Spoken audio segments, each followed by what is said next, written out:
आपसे शिव पूजन की विधि बता रहा हूं। कौन कह रहे?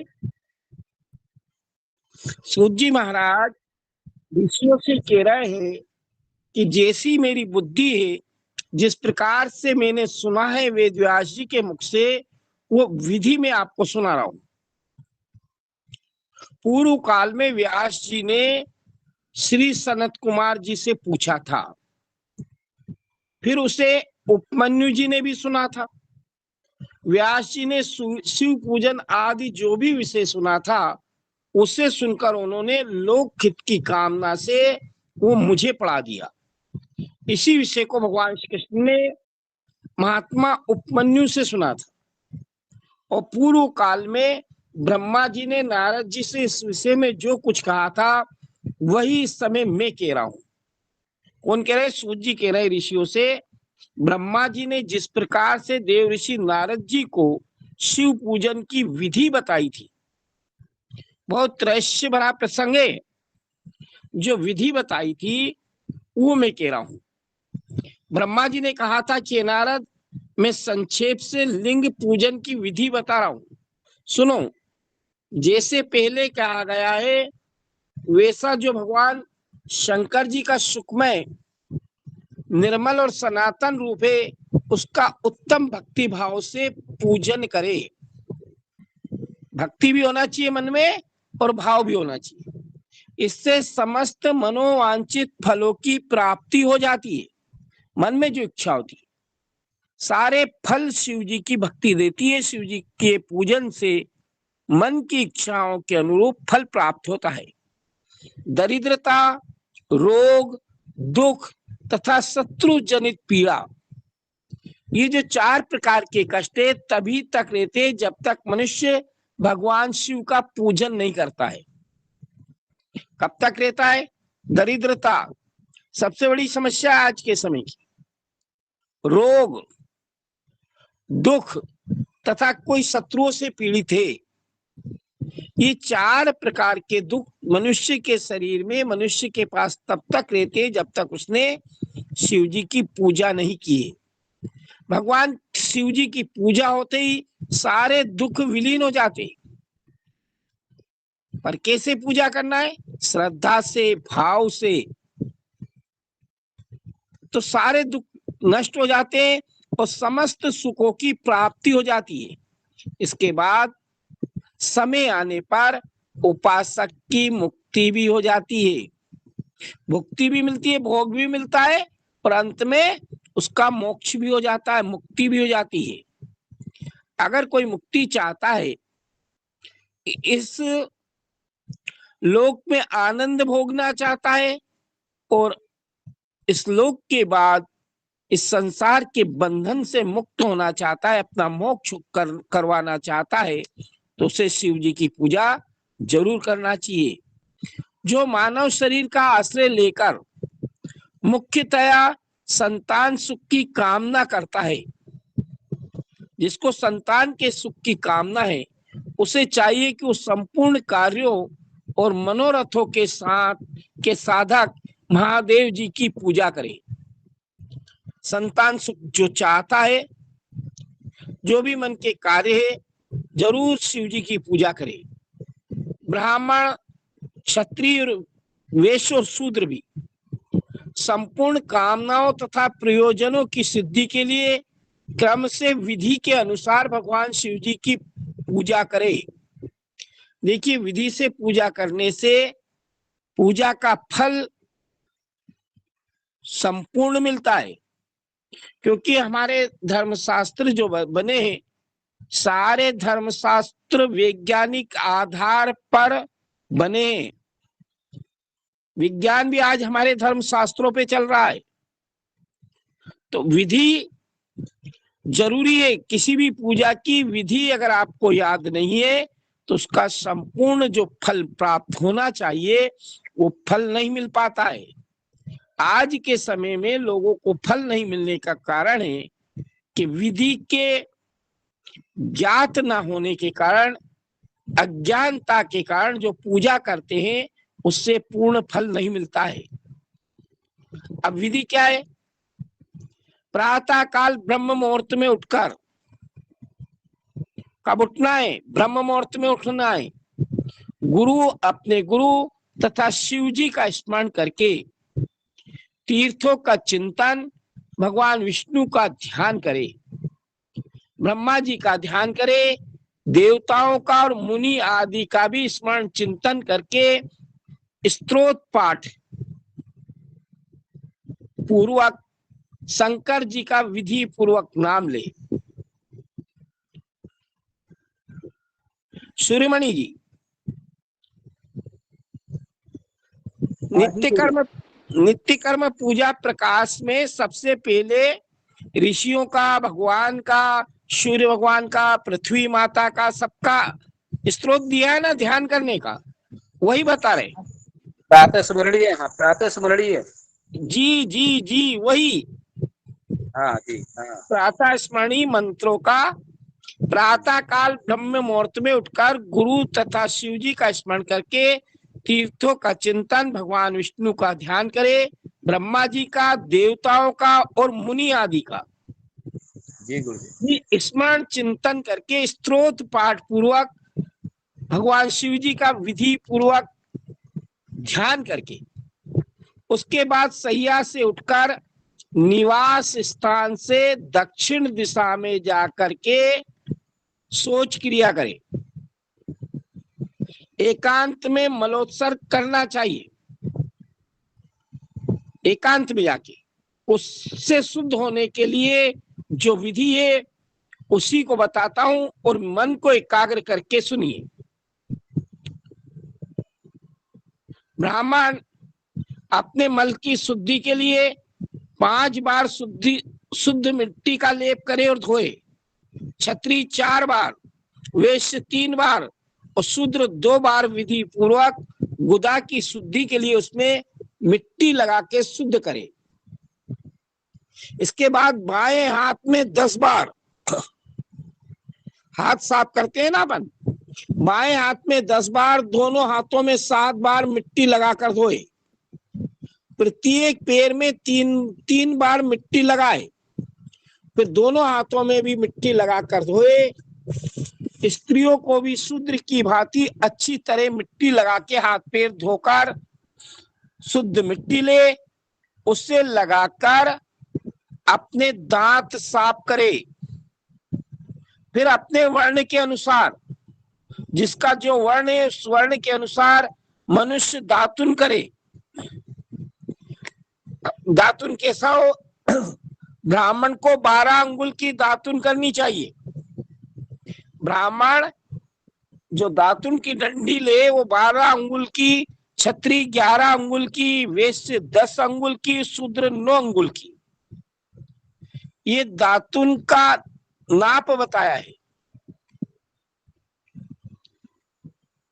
अब आपको षष्ठी यानी छठ तिथि, प्रतिपदा, अमावस्या, नौमी, ध्यान रखना, व्रत का दिन, सूर्यास्त का समय, रविवार तथा जिस दिन अपने पितरों का श्राद्ध हो उस दिन दंत धावन नहीं करना चाहिए, मंजन आदि नहीं करना चाहिए। किस किस दिन? षष्ठी तिथि, प्रतिपदा, अमावस्या, रविवार और जिस दिन अपने माता पिता का श्राद्ध हो। इसके पश्चात तीर्थ के में या जलाशय आदि में जाकर विधि पूर्वक स्नान करना चाहिए। स्नान की भी विधि है। विशेष देश काल आने पर मंत्रों के द्वारा स्नान करना चाहिए।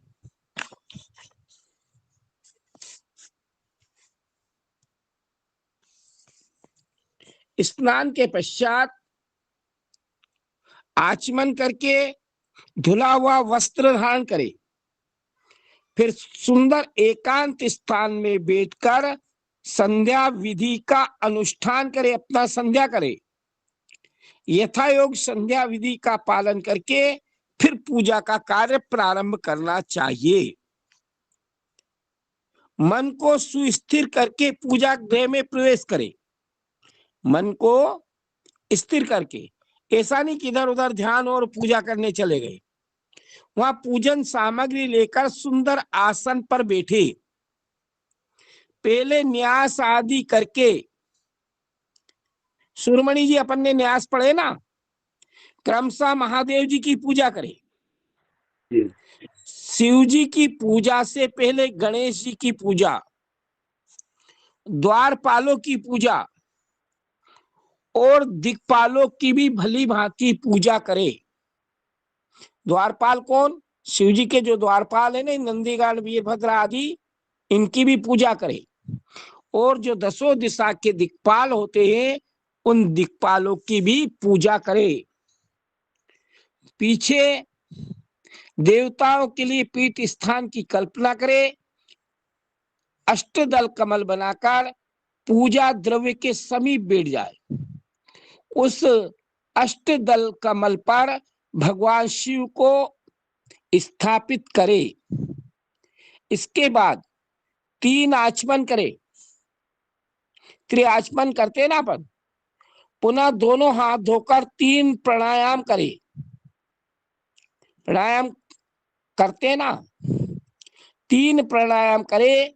फिर प्राणायाम करते समय त्रिनेत्रधारी भगवान शिव का ध्यान करे कि कैसा उनका रूप है, कि जिनके 5 मुख 10 भुजाएं, शुद्ध स्फटिक के समान उज्जवल कांति है। सब प्रकार के आभूषण उनके श्रीअंगों को विभूषित करते हैं। वे व्याघ्र चर्म की चादर ओढ़े हुए। इस तरह ध्यान करके ये भावना करे कि मुझे भी इनके समान ही रूप प्राप्त हो। ऐसी भावना करके मनुष्य सदा के लिए अपने पापों को भस्म कर डाले। इस प्रकार की भावना द्वारा शिव का ही शरीर धारण करके उन परमेश्वर की पूजा करे। पहले शरीर शुद्धि करके मूल मंत्र से न्यास करे। अगर मंत्र याद नहीं है तो प्रणव से ही न्यास कर ले। इसके बाद संकल्प करके फिर पूजा आरंभ करे। पाद अर्ध आचमन के लिए पात्रों को तैयार करके रखे। पाद यानी चरण को धुलाना, हाथ को धुलाना, भगवान को कुल्ला आदि कराना, आचमन कराना, इसके लिए पात्र तैयार करके रखे। बुद्धिमान पुरुष विधि पूर्वक भिन्न भिन्न प्रकार के कलश भी स्थापित करे। उन कलशों को कुशाओं से ढककर रखे और कुशाओं से ही जल लेकर उन सबका प्रोक्षण करे। इसके बाद उन सभी पात्रों में शीतल जल डाले। फिर बुद्धिमान पुरुष देखभाल करके प्रणव मंत्र के द्वारा उनमें अलग अलग द्रव्य डाले। जिससे पैर धुलाना है उसमें खस और चंदन को डाले। चमेली के फूल, शीतल चीनी, कपूर, बड़की जड़ तथा तमाल, इन सबको यथोचित रूप से कूट पीस कर चूर्ण बना ले और आचमन के जल में इन सब चीजों को डाले। इलायची चंदन को तो सभी पात्रों में डाल दे। इलायची चंदन कौन से पात्र? पाद अर्ध आचमन के जो पात्र रखे उन पात्रों में इन सामग्रियों को डालना चाहिए। देवादिदेव महादेव जी के जी जी जी गुरु। देवादिदेव महादेव जी के पार्श्व भाग में नंदीश्वर जी का भी पूजन करें। गंध धूप तथा भांति भांति के दीपों द्वारा शिव जी की पूजा करें। फिर शुद्धि करके मनुष्य प्रसन्नता पूर्वक मंत्र समूहों के आदि में प्रणव तथा अंत में नमा पद जोड़कर, पहले ओम बाद में नमा, उनके द्वारा इष्ट देव के लिए यथोचित आसन की कल्पना करें। यानी कि हमने भगवान को आसन दिया है और प्रणव से पद्मासन की कल्पना करके भावना करे इस कमल का पूर्वदल साक्षात अणिमा नामक ईश्वर रूप तथा जो अविनाशी है उनको हम प्रणाम करते हैं। इस प्रकार से भगवान का ध्यान करके उनको आसन ग्रहण करावे। आसन ग्रहण कराने के लिए के बाद पाद और आचमनी अर्पित करके, पैर धुला के उनको आचमन आदि करके अर्घ दे। इसके बाद गंध चंदन मिश्रित जल से, कौन से जल से? जिसमें गंध भी मिला हो, चंदन भी मिली हो, विधि पूर्वक रुद्रदेव को स्नान करावे। फिर पंचगव्य निर्माण की विधि से पांचों द्रवों को एक पात्र में लेके प्रणव से ही अभिमंत्रित करके उन मिश्रित गव्य पदार्थों द्वारा भगवान को नहलाए। इसके बाद अलग अलग, सूर्यमणि जी, इसके बाद अलग अलग दूध, दही, मधु, गन्ने का रस तथा घी से नहलाकर समस्त अभिष्टों के दाता हितकारी पूजनी महादेव जी का प्रणव के उच्चारण पूर्वक पवित्र द्रवों के द्वारा अभिषेक करे। पवित्र जल पात्रों में मंत्रोच्चारण पूर्वक जल डाले।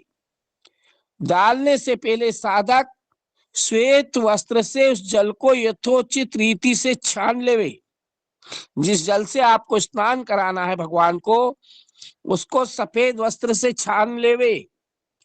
उस जल को तब तक दूर ना करे जब तक इष्ट देव को चंदन ना चढ़ा दे। तब सुंदर अक्षतों द्वारा प्रसन्नता पूर्वक शंकर जी की पूजा करे। उनके ऊपर कुशा होती है ना, अपामार्ग, आंधी झाड़ा, कपूर, चमेली, चंपा, गुलाब, श्वेत कनेर, बेला, कमल, उत्पल आदि भांति भांति के अपूर्व पुष्प, चंदन आदि चढ़ा करके उनकी पूजा करें। परमेश्वर शिव के ऊपर जल की धारा गिरती रहे, इसकी भी व्यवस्था करें। जल से भरे भांति भांति के पात्रों द्वारा महेश्वर को नहलावे और मंत्रोच्चारण पूर्वक पूजा करनी चाहिए। वो समस्त फलों को देने वाली होती है। हे तात, मैं तुम्हें समस्त मनोवांछित कामनाओं की सिद्धि के लिए उन पूजा संबंधी मंत्रों को भी संक्षेप से बता रहा हूं, सावधानी के साथ सुने।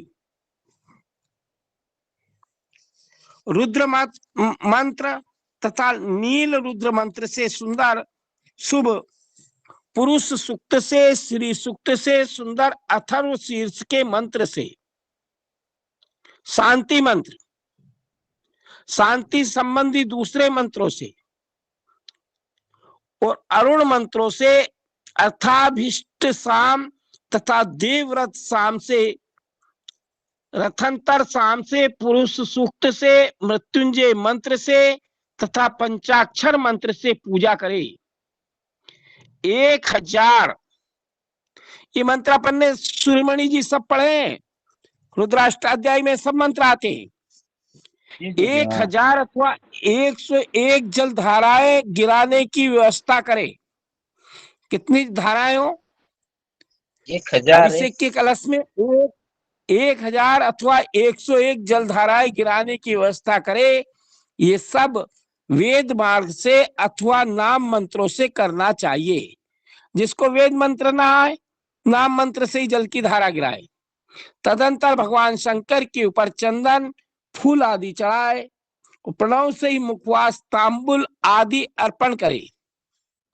इसके बाद जो स्फटिक मणि के समान निर्मल, निष्कल, अविनाशी, सर्वलोक के कारण सर्वलोक में परम देव है, जो ब्रह्मा, रुद्र, इंद्र, विष्णु आदि देवताओं की भी दृष्टि में नहीं आते, वेद वेदता विद्वानों ने जिन्हें वेदांत में मन वाणी के अगोचर बताया है, जिनके पास ना तो मन पहुंच सकता है ना वाणी पहुंच सकती है, ऐसे जो अगोचर बताया है, जो आदि मध्य और अंत से रहित समस्त रोगियों के लिए औषधि रूप है, जिनकी शिव तत्व के नाम से ख्याति है, जो शिवलिंग के रूप में प्रतिष्ठित है, उन भगवान शिव का शिवलिंग के मस्तक पर प्रणव मंत्र से ही पूजा कर ले। प्रणव मंत्र ने ओम मंत्र। अगर किसी को वेद मंत्र ना आए तो उससे पूजा कर ले। धूप दीप नैवेद्य सुंदर तांबुल और सुरम में आरती द्वारा यथोक्त विधि से पूजा करके स्तोत्र तथा नाना प्रकार के मंत्रों द्वारा उनको नमस्कार प्रणाम करे। फिर अर्घ देकर भगवान के चरणों में फूल बिखेरे। साष्टांग दंडवत प्रणाम करके देवेश्वर शिव जी की आराधना करे। फिर हाथ में फूल लेकर खड़े हो जाए और दोनों हाथ जोड़कर मंत्रों के द्वारा सर्वेश्वर शंकर भगवान की प्रार्थना करे। हे कल्याणकारी शिव, मैंने अनजान में अथवा जानबूझकर जो जप पूजा आदि सत्कर्म किए वे आपकी कृपा से सफल हो जाए। इस प्रकार भगवान शिव के ऊपर प्रसन्नता पूर्वक फूल चढ़ाए, स्वस्ति वाचन करके नाना प्रकार की प्रार्थना करे और शिव के ऊपर मार्जन करना चाहिए। मार्जन के बाद नमस्कार करके अपराध के लिए क्षमा प्रार्थना करते हुए पुनरागमन के लिए विसर्जन करना चाहिए कि वापस हम जब आवश्यकता लगे तब पधारे, फिर उनका विसर्जन करें। इसके बाद मंत्रों का उच्चारण करके उनको प्रणाम करें। संपूर्ण भाव से विभोरो प्रार्थना करें। कैसी प्रार्थना? शिवे भक्ति शिवे भक्ति शिवे भक्तिर भवे भवे अन्यथा शरणं नास्ति त्वमेव शरणं मम। कि प्रत्येक जन्म में मेरी शिव में भक्ति हो, शिव में भक्ति हो, शिव में भक्ति हो। शिव के अलावा दूसरा कोई मुझे शरण देने वाला नहीं है। हे महादेव, आप ही मेरे शरण के दाता हो। इस प्रकार से शिव जी की प्रार्थना करके संपूर्ण सिद्धियों के दाता देव देवेश्वर शिव जी का पराभक्ति के द्वारा पूजन करे। विशेषता गले की आवाज से भगवान को संतुष्ट करे। इन्हें अपने शब्दों के द्वारा ऐसी प्रार्थना करे कि जिससे भगवान शिव जी संतुष्ट हो जाए। फिर सपरिवार नमस्कार करके प्रसन्नता का अनुभव करते हुए समस्त लौकिक कार्य करे। जो इस प्रकार शिव की भक्ति पारायण होकर प्रतिदिन पूजा करता है उसे अवश्य पग पग पर सब प्रकार की सिद्धियां प्राप्त हो जाती है।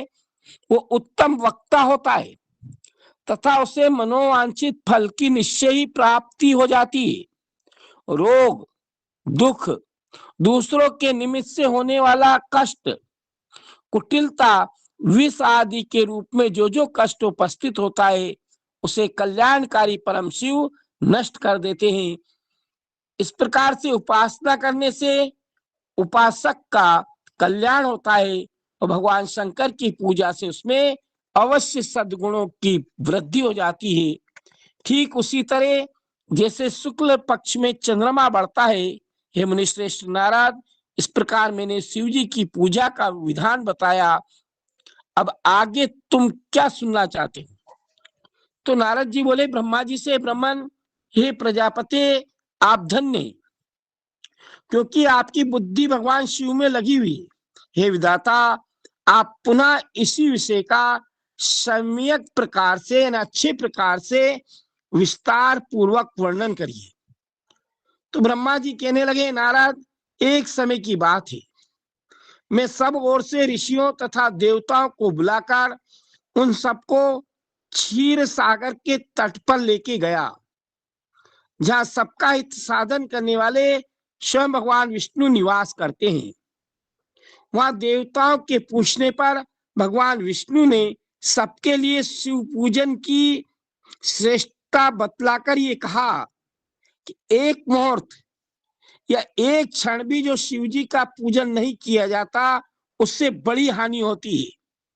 वही महान छिद्रे, वही अंधापने, वही मूर्खता है जो भगवान की शिव की भक्ति में तत्पर है। जो मन से उन्हीं को प्रणाम, उन्हीं का चिंतन करते हैं, वे कभी दुख के भागी नहीं होते हैं। जो महान सौभाग्यशाली पुरुष, जो सौभाग्य वाला व्यक्ति है, जिनके मनोहर भवन, सुंदर आभूषणों से विभूषित स्त्रियां, जितने से मन को संतोष हो उतना धन, पुत्र, पौत्र आदि संतति, आरोग्य, सुंदर शरीर, अलौकिक प्रतिष्ठा, स्वर्ग के सुख, अंत में मोक्ष रूपी फल अथवा परमेश्वर शिव की भक्ति चाहते हैं, वो पूर्व जन्मों के महान पुण्य से भगवान सदा शिव की पूजा अर्चना में प्रवृत्त होते हैं। जिनके पूर्व जन्म के पुण्य होते हैं वही शिव जी की पूजा कर पाता है। जो पुरुष नित्य भक्ति पूर्वक शिवलिंग की पूजा करता है, भक्ति से रोजाना जो शिवलिंग की पूजा करता है उसको सफल सिद्धियां प्राप्त हो जाती है और वो पापों के चक्कर में नहीं पड़ता है, उससे कभी पाप नहीं बनता है।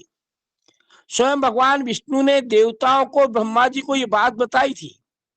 भगवान के इस प्रकार उपदेश देने पर देवताओं ने श्री हरि भगवान विष्णु को प्रणाम किया। मनुष्यों की समस्त कामनाओं की पूर्ति के लिए उनसे शिवलिंग देने के लिए प्रार्थना की। मुनिश्रेष्ठ उस प्रार्थना को सुनकर जीवों के उद्धार में तत्पर रहने वाले भगवान विष्णु ने विश्वकर्मा को बुलाकर कहा, हे विश्वकर्मा, तुम मेरी आज्ञा से संपूर्ण देवताओं को सुंदर शिवलिंग का निर्माण करके दो। तब विश्वकर्मा ने भगवान विष्णु हरि की आज्ञा के अनुसार उन देवताओं को उनके अधिकार के अनुसार शिवलिंग बनाकर दिए। हे मुनिश्रेष्ठ नारद, किस देवता को कौन सा शिवलिंग प्राप्त हुआ, किस देवता को कौन से धातु का शिवलिंग बना के दिया विश्वकर्मा ने, इसका वर्णन आज मैं बता रहा हूं। राजा इंद्र को पद्मराग मणि के बने हुए शिवलिंग की, और कुबेर जी जो धन के अधिपति है, कुबेर जी को स्वर्ण में लिंग की प्रतिमा, धर्म को पीतमणि में पुखराज के बने हुए लिंग की, तथा वरुण देवता जो जल के देवता है उनको श्याम वर्ण के शिवलिंग की पूजा के लिए शिवलिंग प्रदान किया। भगवान विष्णु को इंद्र नील में तथा ब्रह्मा जी को हेम में लिंग की पूजा करने के लिए दिया। हेम यानी बर्फ का। विश्व देवगण जो पितरों के देवता हैं उनको चांदी के शिवलिंग की, वसुगण पीतल के बने हुए लिंग की, तथा दोनों अश्वनी कुमारों को पार्थिव लिंग की पूजा करने के लिए कहा। स्वयं लक्ष्मी जी को स्फटिक में लिंग की, आदित्यगण जो सूर्य भगवान है ताम्र में लिंग की, और जो चंद्रमा है राजा सोम मोती के बने हुए लिंग की, तथा अग्निदेव हीरे के लिंग की उपासना करते हैं। हे श्रेष्ठ ब्राह्मण और उनकी पत्नियां मिट्टी के बने हुए शिवलिंग का, मयासुर चंदन निर्मित लिंग का, और नागगण मूंगे के बने हुए शिवलिंग का आदर पूर्वक पूजन करते हैं। देवी जी जगत जननी जगदम्बिका भवानी मक्खन के बने हुए लिंग की, देवी जी कौन से लिंग की पूजन करती है? मक्खन। योगी जन जो योगी है भस्म में लिंग की, यक्षगण दही से निर्मित लिंग की, छाया देवी आटे से बनाए हुए लिंग की, और ब्रह्म पत्नी यानी सरस्वती जी रत्नमय शिवलिंग की पूजा करती है। बाणासुर भगवान शिव जी का बहुत बड़ा पार्षद है। ये बाणासुर पारद या पार्थिव लिंग की पूजा करते हैं। दूसरे लोग भी ऐसा ही करते हैं। ऐसे ऐसे शिवलिंग बनाकर विश्वकर्मा ने सभी देवताओं को दिए, तथा वे सब देवता ऋषि उन लिंगों की पूजा करते हैं। भगवान विष्णु ने इस तरह देवताओं को उनकी हित की कामना से शिवलिंग देकर उनसे तथा ब्रह्मा से पिनाक पाणी महादेव की पूजन की विधि भी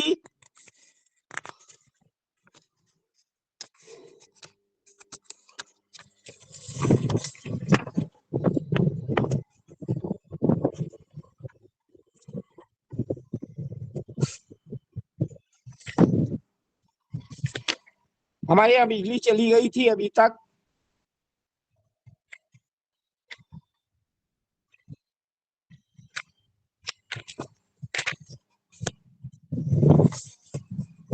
पूजन विधि संबंधी उनके वचनों को सुनकर भगवान विष्णु ने सभी देवताओं को पूजा की विधि बताई। देव श्रोमणी ब्रह्मा जी हृदय में अर्थ लिए अपने धाम में गए। यमुने वहां आकर ब्रह्मा जी ने समस्त देवताओं और ऋषियों को शिव पूजा की उत्तम विधि बताई, जो संपूर्ण इच्छाओं को पूर्ण करने वाली है। उस समय ब्रह्मा जी ने देवताओं से कहा, ऋषियों से कहा, समस्त ऋषियों तुम प्रेम पूर्वक होकर सुनो।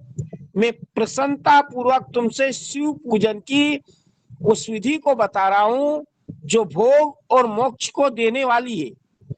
कौन सी विधि? इस लोक में भी आनंद और परलोक में भी आनंद को देने वाली है। समस्त जंतुओं में जितने भी संसार में जीवे, उनमें मनुष्य जन्म प्राप्त करना बहुत दुर्लभ है।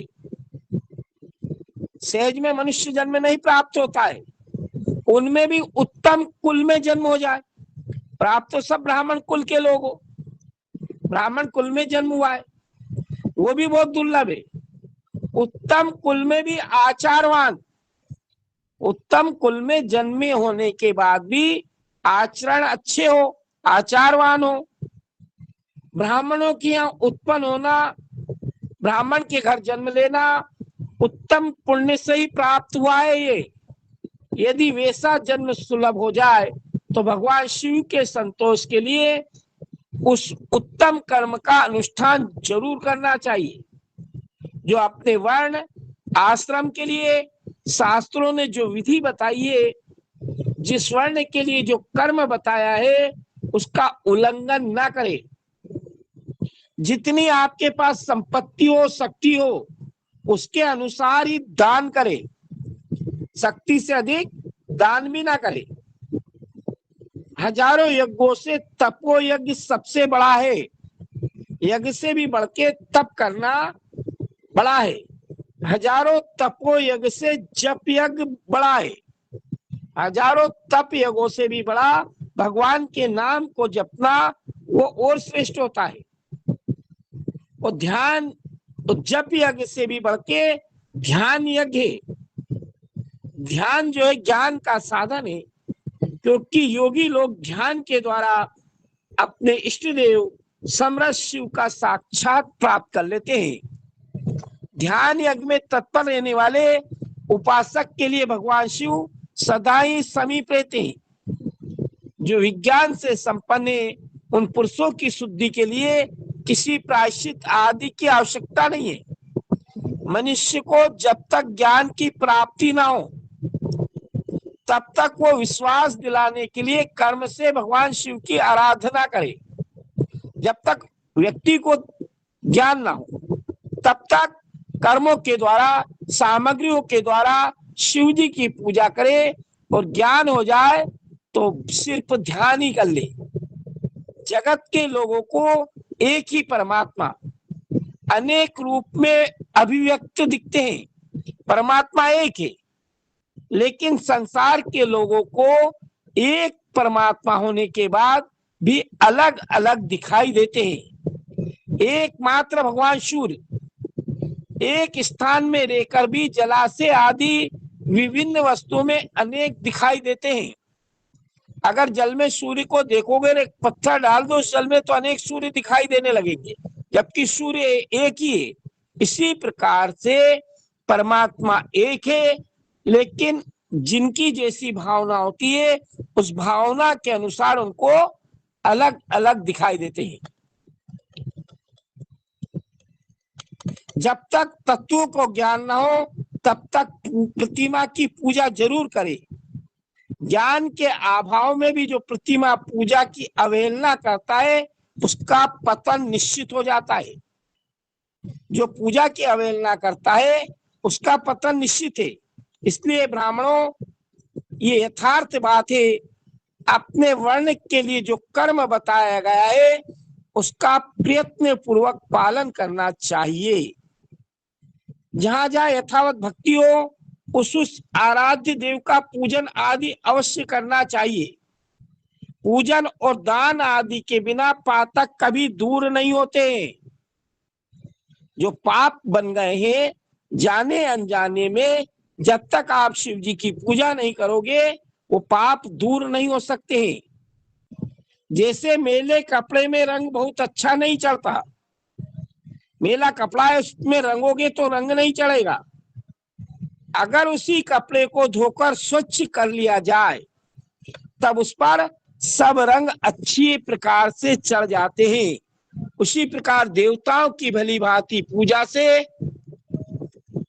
ये जो शरीर है पूर्णतया जब निर्मल हो जाए तभी उस पर ज्ञान का रंग चढ़ता है। और जब ज्ञान का रंग चढ़ जाता है तभी विज्ञान का प्राकट्य हो जाता है, विज्ञान प्रकट हो जाता है। जब विज्ञान हो जाता है तब भेदभाव की निवृत्ति हो जाती है। जिसको ज्ञान हो जाता है उसके मन में भेदभाव नहीं होता है। उस मनुष्य के मन में जो विकार है वो विकार निकल जाते हैं। मन में विकार नाम की चीज नहीं रहती है।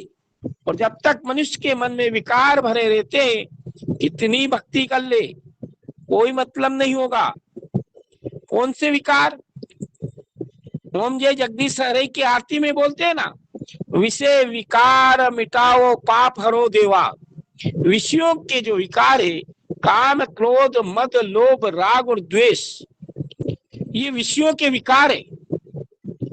क्रोध भी विकार, काम वासना विकार, मद यानी अभिमान, लोभ, राग और द्वेष, किसी से अधिक प्रेम होना भी एक विकार है। ये विकार की श्रेणी में आता है। अरे आप अपने परिवार के सदस्यों से अधिक राग रखोगे तो ये भी विकार है, और किसी से द्वेषता रखोगे ये भी मनुष्य का विकार है। जब तक मनुष्य के शरीर में से ये विकार बाहर नहीं जाते तब तक भगवान की भक्ति फल नहीं देती है। जागरण के साथ साथ मनुष्य के आचरण भी ठीक होना चाहिए।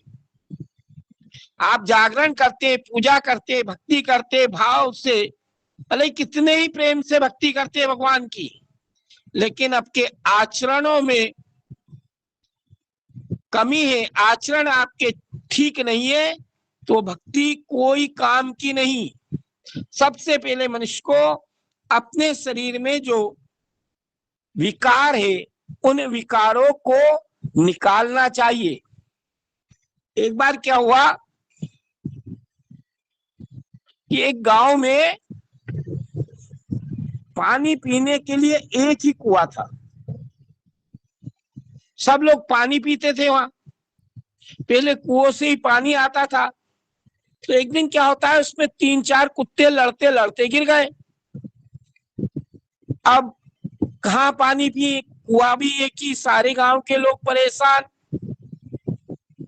उस गांव में एक पंडित जी रहते थे, बड़े विद्वान थे, ज्ञानी थे।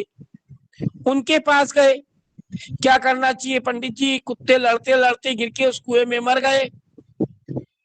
तो गंगा का किनारा भी पास में ही था। पंडित जी ध्यान पूजा में थे, जल्दी जल्दी में कह दिया आप ऐसा करो उसमें गंगा जल डाल दो, कुआं शुद्ध हो जाएगा और पानी पीने सब गांव के। अब वो पूजा में व्यस्त होने के कारण उनको ध्यान नहीं रहा। तो सारे गांव के चले, सारे गांव के लोग गंगा गए, गंगा से घड़े भर भर के लाए और उस कुएं में जल डाल दिया, गंगा जल। अब दूसरे दिन पानी भरने के लिए गए तो कुत्ते मरे पड़े थे उसमें ऊपर आ गए, सारे के सारे तीर के। सब पुनः पंडित जी के पास गए कि ये ब्राह्मण देवता आपने कहा था इसमें गंगा जल डाल दो, ये जल शुद्ध हो जाएगा, लेकिन उसमें तो कुत्ते ऊपर में आ गए तैर के। पंडित जी ने कहा कि भले आदमी, आपने उसमें से कुत्ते बाहर निकाले थे भी या नहीं निकाले थे? कि नहीं, आपने ये कब बोला, आपने तो गंगा जल का बोला था। कहने का भाव ये है कि जो शरीर में विकार रूपी कुत्ते हैं, जब तक इन विकार रूपी कुत्तों को बाहर नहीं निकालोगे, कितने ही बार गंगा जल में स्नान कराओ, कुछ नहीं होगा। जो विकार है मनुष्य के, काम क्रोध मद लोभ राग द्वेष रूपी जो कुत्ते पड़े, जब तक इनको बाहर निकाल के अपने शरीर को पवित्र नहीं बनाओगे, तब तक पूजा का संपूर्ण फल नहीं मिलेगा। ब्रह्मा जी कह रहे हैं नारद जी से, अब मैं आपको पूजा की सर्वोत्तम विधि बता रहा हूं। सबसे उत्तम विधि क्या है? शिव जी के पूजा की, जो समस्त अभिष्ट तथा सुखों को सुलभ कराने वाली है, सारे सुख देने वाली। देवताओं तथा ऋषियों, तुम ध्यान लगाकर सुनो। उपासक को चाहिए, जो उपासना करना है, जिसको शिव जी की पूजा करना है, उस उपासक को चाहिए कि वो ब्रह्म मुहूर्त में शयन से उठकर जगदम्बा पार्वती सहित भगवान शिव जी का स्मरण करे तथा हाथ जोड़कर मस्तक झुकाकर भक्ति पूर्वक उनसे प्रार्थना करे कि देवेश्वर उठिए उठिए, मेरे हृदय मंदिर में शयन करने वाले देवता। सबके हृदय में शयन करते देवता, मेरे हृदय मंदिर में शयन करने वाले देवता उठिए। हे उमाकांत उठिए और ब्रह्मांड में सबका मंगल करिए। मैं धर्म को जानता हूं, किंतु मेरी उसमें प्रवृत्ति नहीं होती। आप हम सब खूब धर्म को जानते, धर्म क्या होता है, अधर्म क्या होता है, लेकिन धर्म के मार्ग में चलने की प्रवृत्ति नहीं होती है। इसी प्रकार भगवान से प्रार्थना करें कि मैं धर्म को जानता हूं, किंतु मेरी उसमें प्रवृत्ति नहीं होती। मैं अधर्म को जानता हूं, परंतु मैं उससे भी दूर नहीं हो पाता हूं। खूब जानता हूं कि अधर्म का कार्य है, लेकिन उससे भी मैं दूर नहीं हो पाता हूं। हे महादेव, आप मेरे हृदय में स्थित होकर मुझे जैसी प्रेरणा देते हैं, वैसा ही मैं करता हूं। इस प्रकार भक्ति पूर्वक कहकर गुरुदेव के चरण कमलों का स्मरण करके नगर से बाहर दक्षिण दिशा में मलमूत्र त्याग करने के लिए जाए और शुद्ध होकर सूर्योदय से पहले ही हाथ मलमूत्र त्याग करके दातुन करके मुंह को 16 बार जल की अंजलियों से धोवे। कितने बार? 16 बार। देवता तथा ऋषियों, षष्ठी प्रतिपदा अमावस्या, षष्ठी प्रतिपदा अमावस्या, नौमी तिथि तथा रविवार के दिन शिव भक्त को यत्न पूर्वक दातुन को त्याग देना चाहिए, दातुन नहीं करना चाहिए। किस किस दिन? षष्ठी, प्रतिपदा, अमावस्या, नौमी तिथि और रविवार का दिन। नदी, इसके बाद नदी आदि में जाकर अथवा अपने घर में भली भांति स्नान करे। मनुष्य को देश और काल के विरुद्ध स्नान नहीं करना चाहिए। रविवार श्राद्ध के दिन, संक्रांति, ग्रहण, तीर्थ, उपवास के दिन अथवा अशौच प्राप्त होने पर मनुष्य गर्म जल से स्नान ना करे। विशेष चीज सुनिए, रविवार के दिन, श्राद्ध के दिन, संक्रांति के दिन, तीर्थ में, व्रत के दिन और सूतक में मनुष्य को गर्म जल से स्नान नहीं करना चाहिए। शिव भक्त मनुष्य तीर्थ आदि में प्रवाह के सम्मुख होकर स्नान करे। जो नहाने के पहले तेल लगाना चाहे, उसे विहित निश्चित दिनों का विचार करके ही तेल लगाना चाहिए। आप हम सब स्नान के बाद तेल लगाते हैं, लेकिन हमारे धर्म शास्त्र तेल लगाने का विधान स्नान से पूर्व बताते हैं। उनमें भी बहुत से वार ऐसे होते हैं कि उनमें तेल नहीं लगाना चाहिए। जो प्रतिदिन नियम पूर्वक तेल लगाता हो उसके लिए किसी भी दिन दूषित नहीं होता है। जो रोज ही तेल लगा रहा है उसके लिए कोई दोष नहीं।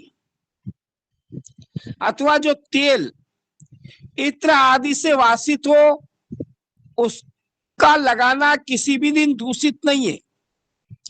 जो नित्य प्रति का जिसका कार्य है वो रोज लगा सकता है। सरसों का तेल ग्रहण को छोड़कर दूसरे किसी दिन भी दूषित नहीं होता है। सरसों का तेल होता है सिर्फ ग्रहण के दिन नहीं लगाना है, बाकी दिन कभी दूषित नहीं होता है। इस तरह देश काल का विचार करके ही विधि पूर्वक स्नान करे। स्नान के समय अपने मुख को उत्तर अथवा पूर्व की ओर रखना चाहिए। अपना मुख किधर हो, पूर्व दिशा की ओर या फिर उत्तर दिशा की ओर।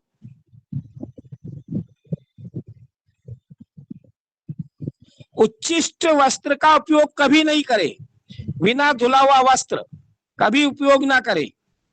शुद्ध वस्त्र से इष्ट देव के स्मरण पूर्वक स्नान करें। जिस वस्त्र को दूसरे ने धारण किया हो, किसी दूसरे ने अपने वस्त्र को पहन लिया हो या किसी दूसरे ने धारण कर लिया हो, अथवा जो दूसरे के पहनने की वस्तु हो, जिससे स्वयं रात में जिस वस्त्र को धारण किया गया है वो वस्त्र उच्छिष्ट कहलाता है। उससे तभी स्नान किया जा सकता है जब उसे धो लिया जाए। बिना धुला हुआ वस्त्र कभी नहीं पहने। आजकल के जमाने में तो चल रहा है नहीं कि प्रेस खराब हो जाएगी। कल कपड़े पहने थे, चड्डी बनियान बदले और पुनः वही पहन लिए, जबकि हमारे धर्म शास्त्र कहते हैं बिना धुले कपड़े कभी नहीं पहनना चाहिए। स्नान के बाद देवता, ऋषि तथा पितरों को तृप्ति देने वाला तर्पण करना चाहिए। रोजाना तर्पण ऋषियों का, देवताओं का, पितरों का रोज तर्पण करे। इसके बाद धुला हुआ वस्त्र पहने और फिर आचमन करे। हे ब्राह्मण देवताओं, इसके बाद गोबर आदि से लीप पोतकर स्वच्छ किए हुए शुद्ध स्थान में वहां सुंदर आसन की व्यवस्था करे। वो आसन विशुद्ध काष्ठ का बना हुआ हो, पूरा फैला हुआ तथा विचित्र होना चाहिए। ऐसा आसन संपूर्ण सिद्धि तथा फलों को देने वाला होता है। उसके ऊपर बिछाने के लिए यथायोग मृग चर्म होना चाहिए। शुद्ध बुद्धि वाला पुरुष उस आसन पर बैठकर भस्म से त्रिपुंड लगाए। त्रिपुंड से जप तप तथा दान सब सफल हो जाता है। भस्म के अभाव में त्रिपुंड का साधन जल आदि बताया गया है। अगर भस्म ना हो तो जल से ही त्रिपुंड लगा ले।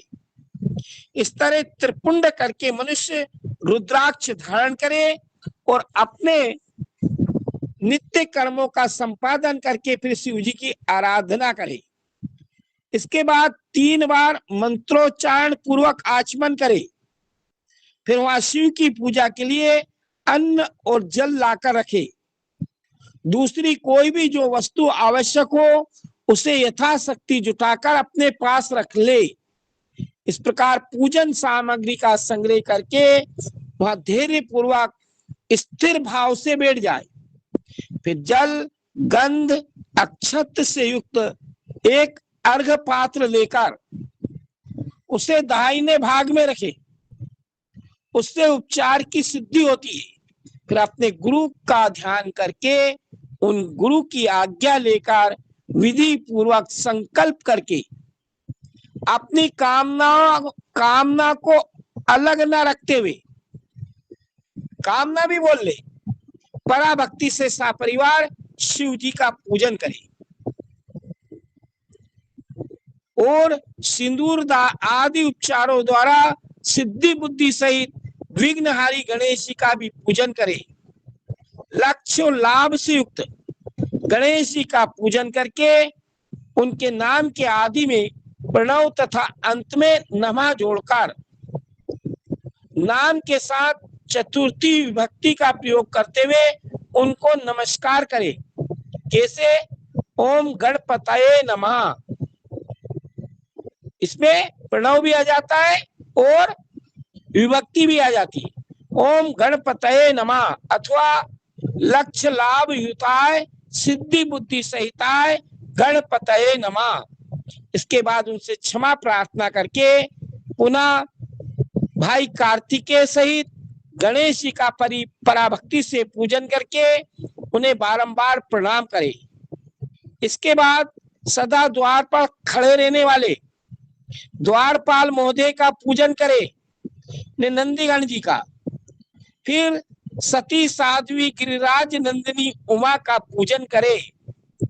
चंदन कुंकुम तथा धूप दीप आदि अनेक उपचारों तथा अनेक प्रकार के नैवेद्यों से शिवा का पूजन करके यानी माता पार्वती जी का पूजन करके नमस्कार करने के बाद साधक शिव जी के समीप जाए। यथा संभव अपने घर में मिट्टी, सोना, चांदी, धातु या अन्य पारे आदि की शिव प्रतिमा बनाए और उसे नमस्कार करके भक्ति पारायण होकर उनकी पूजा करे। उनकी पूजा हो जाने पर संसार के सारे देवताओं की पूजा हो जाती है। मिट्टी का शिवलिंग बनाकर विधि पूर्वक उसकी स्थापना करें और अपने घर में रहने वाले लोगों को स्थापना संबंधी सभी नियमों का सर्वथा पालन करना चाहिए। मृतिका का न्यास करके प्राण प्रतिष्ठा करें। मिट्टी को शुद्ध करके जो मूर्ति बनाई उसकी प्राण प्रतिष्ठा करे। शिवालय में दिक्पालों की भी स्थापना करके उनकी पूजा करे। जो 10 दिक्पाल होते हैं उनकी भी पूजा करना चाहिए। घर में सदा मूल मंत्र का प्रयोग करके शिव जी की पूजा करनी चाहिए। वहां द्वारपालों के पूजन का सर्वथा नियम नहीं है। अब अगर आप घर में पूजा कर रहे हैं तो जरूरी नहीं कि आप द्वारपालों की भी पूजा करें। मंदिर में अगर पूजा कर रहे हैं तो द्वारपालों की पूजन अनिवार्य होती है। भगवान शिव के समीप ही अपने लिए आसन की व्यवस्था करें। उस समय हमेशा शिव जी की पूजा उत्तराभिमुख बैठकर करना चाहिए। इस दिशा में हमेशा जब भी शिव जी की भक्ति करे, पूजा करे, उत्तर दिशा की ओर मनुष्य का मुख होना चाहिए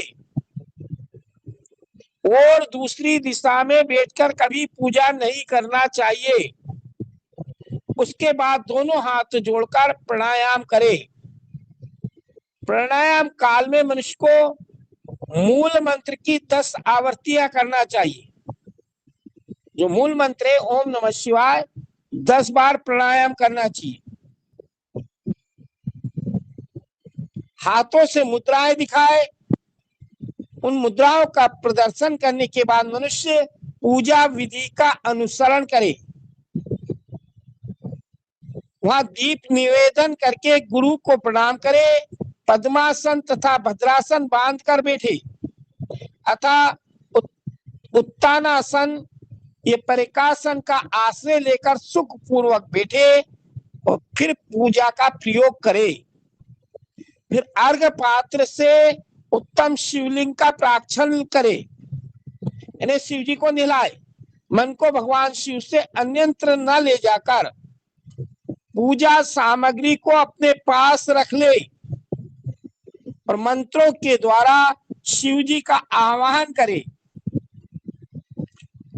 कि जो कैलाश के शिखर पर निवास करते हैं, पार्वती देवी के पति है, समस्त देवताओं से उत्तम है, जिनके स्वरूप का शास्त्रों में यथावत वर्णन किया गया है, जो निर्गुण होते भी गुण रूप है, जिनके 5 मुख 10 भुजाएं, प्रत्येक मुखमंडल पर 3-3 नेत्र, जिनकी ध्वजा पर वृषभ का चिन्ह अंकित है, अंग कांति कर्पूर के समान गोरे, जो दिव्य रूपधारी चंद्रमा रूपी मुकुट से सुशोभित तथा सिर पर जटाजूट धारण करने वाले, जो हाथी की खाल पहनते। क्या लपेटते भोलेनाथ जी? हाथी की खाल। ओढ़ने का साधन क्या है? भगवान शिव जी का। एक गजासुर नाम का राक्षस था, शिव महापुराण में आगे कथा आएगी। उसको मार के, उसकी चमड़ी इतनी कठोर थी कि किसी से मरने में नहीं आता था। उस गजासुर नाम के राक्षस को मार के उसकी खाल उतराई थी, उसी को लपेटते भोलेनाथ जी। व्याघ्र चर्म ओढ़ते हैं, जिनका स्वरूप सुबह, जिनके अंगों में वासुकी आदि नाग लिपटे रहते हैं, जो पिनाक आदि आयुध धारण करते हैं, जिनके आगे 8 सिद्धियां नित्य नृत्य करती रहती है, भक्त समुदाय जय जयकार करते हुए जिनकी सेवा में लगे रहते हैं, दूसरे तेज के कारण जिनकी ओर देखना कठिन है, जो देवताओं से सेवित संपूर्ण प्राणियों को शरण देने वाले हैं, जिनका मुखार बिंद प्रसन्नता से खिला हुआ, वेदों और शास्त्रों ने जिनकी महिमा का गान किया है, विष्णु और ब्रह्मा जी सदा जिनकी विनती करते हैं, तथा जो परम आनंद स्वरूप है, उन भक्तों शंभु शिव जी का मैं आह्वान करता हूं। इस प्रकार प्रार्थना करके शिव जी का आह्वान करे और शाम शिव का ध्यान करके उनके लिए आसन दे। और ओम शाम सदा शिवाय नमः आसनम समर्पयामि, या आपको वेद मंत्र याद है, उन वेद मंत्रों से आसन दे। आसन के पश्चात भगवान शंकर को पाद और अर्घ्य दे। फिर परमात्मा शंभु को आचमन कराकर पंचामृत संबंधित द्रव्यों द्वारा प्रसन्नता पूर्वक भोलेनाथ को स्नान करावे। वेद मंत्रों अथवा समंत्रक नाम पदों का उच्चारण करके भक्ति पूर्वक यथा योग्य समस्त द्रव्य भगवान को अर्पित करे। अभिष्ट द्रव्य को शंकर के ऊपर चढ़ावे। फिर भगवान शिव जी को वारुण स्नान करावे, यानी जल से स्नान कराए। स्नान के पश्चात उनके श्री अंगों में सुगंधित चंदन तथा अन्य द्रव्यों का यत्न पूर्वक लेप करे। फिर सुगंधित जल से ही उनके ऊपर जल धारा गिराकर उनका अभिषेक करे। वेद मंत्र अथवा शिव के 11 नामों द्वारा यथावकाश जल धारा चढ़ाकर, या तो पूरे वेद मंत्रों के द्वारा या शिव जी के 11 नामों के द्वारा जितना आपके पास समय, जल धारा चढ़ाकर वस्त्र से शिवलिंग को अच्छे प्रकार पोछे। फिर आचमनार्थ जल दे, आचमन के लिए उनको जल दे, वस्त्र समर्पित करे और नाना प्रकार के मंत्रों के द्वारा भगवान शिव जी को क्या क्या चढ़ाना चाहिए? तिल, तिल चढ़ाए, जो चढ़ाए, गेहूं, मूंग और उड़द अर्पित करे। क्या क्या चीज चढ़ाना है शिव जी को? तिल, जौ, गेहूं, मूंग और उड़द अर्पित करे।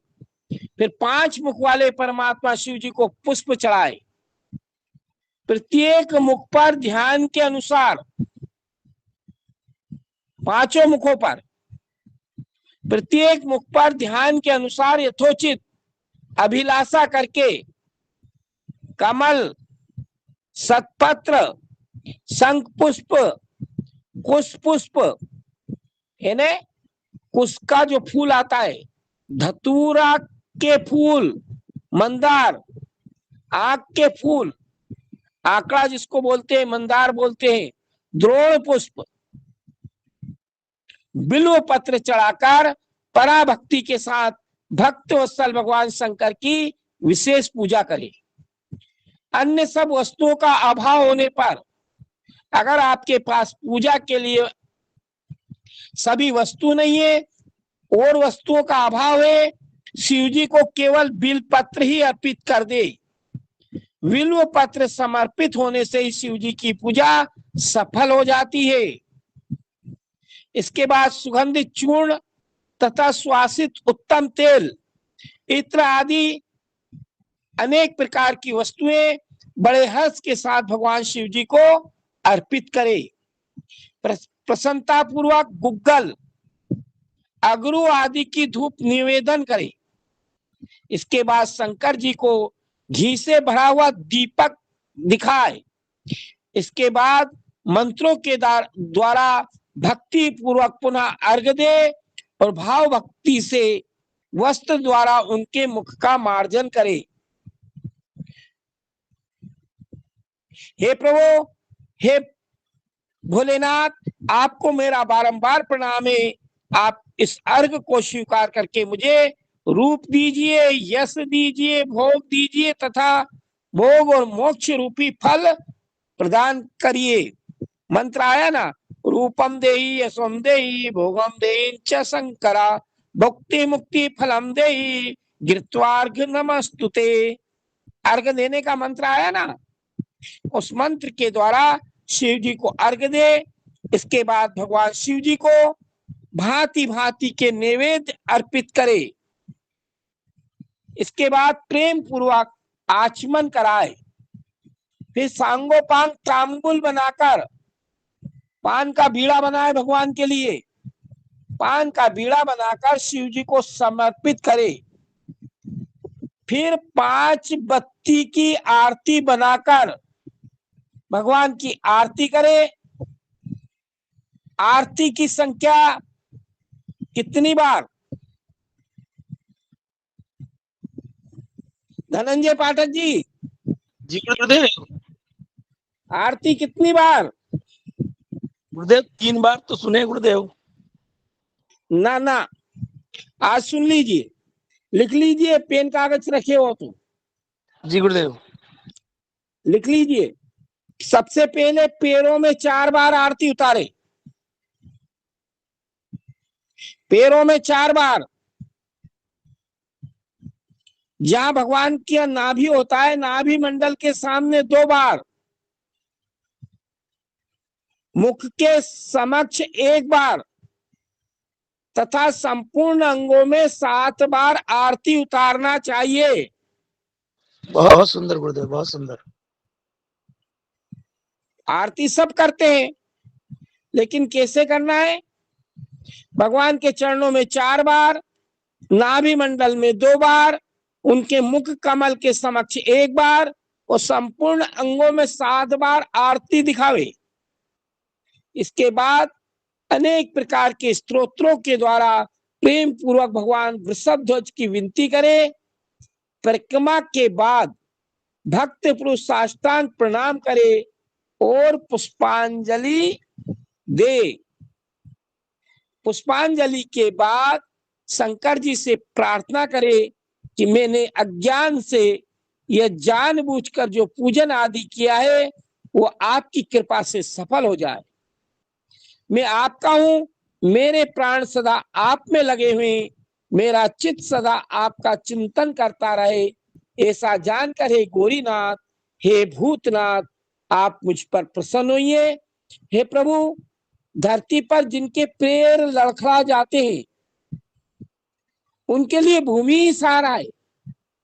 उसी प्रकार जिन्होंने आपके प्रति अपराध किए उनके लिए आप ही शरण के दाता है। अनेक प्रकार से बहुत बहुत प्रार्थना करके उत्तम विधि से पुष्पांजलि अर्पित करने के बाद भगवान को नमस्कार करे और फिर अगर आपने पार्थिव शिवलिंग बनाया है तो उनका विसर्जन कर दे। देवेश्वर प्रभु, अब आप परिवार सहित अपने स्थान को पधारे। जब पूजा का समय हो तब पुनः आप यहाँ सादर पदार्पण करें। इस प्रकार भक्त शंकर भगवान की बारंबार प्रार्थना करके उनका विसर्जन करे।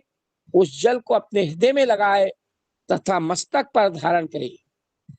हे ऋषियों, इस तरह मैंने शिव पूजन की सारी विधि बता दी जो भोग और मोक्ष को देने वाली है। अब आप क्या सुनना चाहते हो? आगे ब्रह्मा जी कह रहे हैं नारद जी से, इसके बाद आप क्या सुनना चाहते हो वो मैं आपको बताऊंगा। बोलिए श्री शंकर भगवान की जय। जय जय जय गुरुदेव। अगर आप लोगों को समय हो तो मैं किस चीज से आप पूजा करें तो क्या फल मिलेगा वो और बता देता हूं, नहीं तो फिर मैं कल तो बताऊंगा ही सही।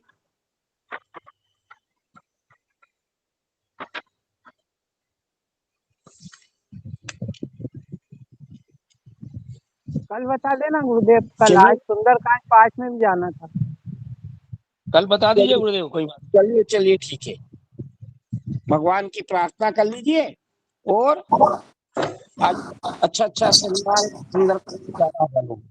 चलिए ठीक है, शांति पाठ कर लीजिए, कल बता देंगे। शांति पाठ कर गुरुदेव। लीजिए।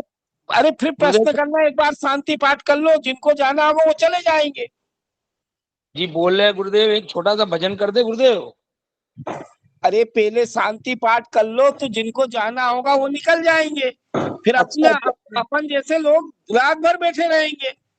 जी जी गुरुदेव, सही बोले गुरुदेव, एकदम सही बोले गुरुदेव। अरे जिनको जाना होगा वो निकल जाएगा, शांति पाठ हो जाएगा, प्रार्थना हो जाएगी भगवान की, तो और फिर जी जी अपने गुरुदेव, जैसे लोग रात भर बैठे रहना, आप तो मैं भी बैठा रहूंगा। कर देता हूँ गुरुदेव। जी हरे अम्मा देव शांतिरंतरिक्षगुं शांति पृथ्वी शांतिराप शांतिरौषधय शांति वनस्पतय शांतिर्विश्वे देवा शांति ब्रह्म शांति सर्वगुं शांति शांतिरेव शांति श्यामा शांतिरेधिजतो यत समीहसे ततो न अभयं गुरु सन्ना कुरु प्रजाभ्यो भयन्न पशुभ्यः सुशान्तिर्भवतु। सर्वे भवन्तु सुखिनः, सर्वे सन्तु निरामयाः, सर्वे भद्राणि पश्यन्तु, मा कश्चित् भाग भवेत्। शान्तिः शान्तिः सुशान्तिर्भवतु। अरे हम लोग तो क्या है कि आरती भी करते हैं, प्रसाद भी बांटते हैं, पर अब ये तो ये सब ऑनलाइन सिस्टम है, अब यहाँ कहाँ कौन किसको प्रसाद दे रहा है। कलकत्ता से यहाँ तक प्रसाद नहीं आएगा।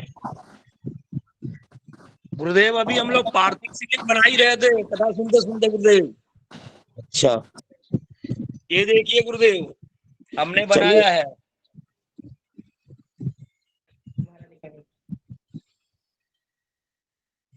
ये नंदी जी हैं गुरुदेव।